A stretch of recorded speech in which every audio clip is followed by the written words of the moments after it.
Hello everyone, চলে আসলাম নতুন আরেকটি ভিডিও নিয়ে। তো এটা ছিল নববর্ষের দিনকার ভিডিও। তো সকাল সকাল উঠি স্নান টান করে এখানে পুজো হয়ে গিয়েছিল, তো আমি ভিডিও করে একটু দেন চলে গিয়েছিলাম আমাদের শীতলা মন্দিরে একটু নমস্কার করার জন্য। তারপর বাড়ি এসে নিজে একটু ভিডিও করে নিলাম, বলছিলাম শুভ নববর্ষ সবাইকে, কিন্তু এখানে কপিরাইট এসে যাবে তার জন্য ভয়েসটা দিতে পারিনি।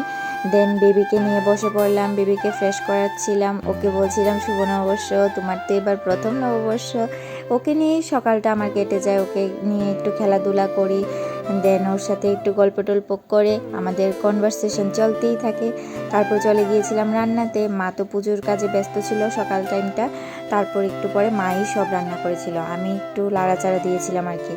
তো এখানে কাটাকুটি সব কিছু ধোয়াপালি হয়ে গিয়েছিল, সকালে আগে স্নান করার আগে মা এগুলো রেডি করে রেখেছিল।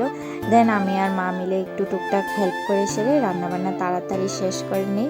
কেননা যেই গরম ছিল, মানে কি বলবো, এখনও গরম, মানে প্রত্যেক দিন এত আগুনের মতো গরম পড়ে, মানে কি বলবো।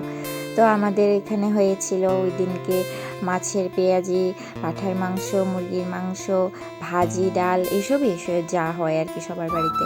তারপর সন্ধ্যের দিকে বাবা মা এসেছিল আমার বাড়ি থেকে, তো ওরা এসে এখানে পুচকুর সাথে খেলা করছিল। বাবা দেখো কি দুষ্টুমি করছে ওর সাথে, মানে কি বলবো, ওরা যেমন ওকে পেলে ওরাও বাচ্চা হয়ে যায়। তো এখানে আমার বাবা, শ্বশুরমশাই, ওরা সবাই মিলে সেরে ওর সাথে খেলা করছিল। তারপর আমার মা, এরপর শাশুড়ি মা, ওরাও খেলা করছিল। তো এইভাবেই দিনটা কাটলো, বেশ ভালো আনন্দভাবেই কাটলো নববর্ষটা। তোমাদের কেমন কেটেছে অবশ্যই জানাবে। দেখা হচ্ছে নেক্সট ভিডিও।